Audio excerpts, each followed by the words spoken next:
ব্যস্ত সময়ে কিংবা চাপে থাকলে আপনার মাথায় কিন্তু একটা ফেসবুক পোস্ট লেখারও আইডিয়া আসে না। তো তখন আপনি কী করবেন?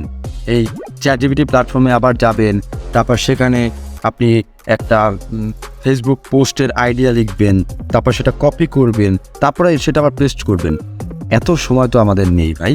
তো আজ আমরা এমন একটি টুলের ব্যবহার দেখব, যেটি ব্যবহার করে আপনি ফেসবুক প্ল্যাটফর্মে থাকা অবস্থাতেই একটি পোস্ট অনায়াসে লিখে ফেলতে পারবেন।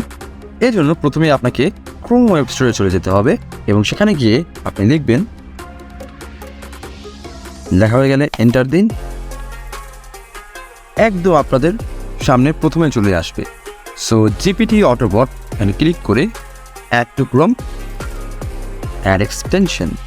তো এটা কিন্তু আপনার ক্রোমে অ্যাডেড হয়ে গিয়েছে।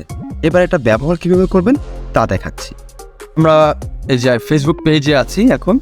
তো আমি জাস্ট ফর আ টেস্ট এখানে একটা পোস্ট লিখব। সো কী লেখা যেতে পারে? আমি এখানে লিখব, প্রথমে আপনি এরকম একটা ফ্রন্ট স্ল্যাশ দিবেন, দেন লিখবেন GPT। এরপর আপনি আপনার রিকোয়েস্টটা এখানে লিখে দেবেন। লেখা হয়ে গেলে এন্টার করুন।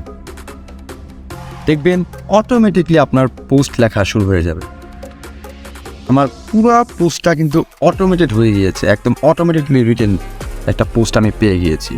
তবে GptAutoBOT ব্যবহার করে আপনি খুব সহজেই ফেসবুক পোস্ট লিখে ফেলতে পারেন।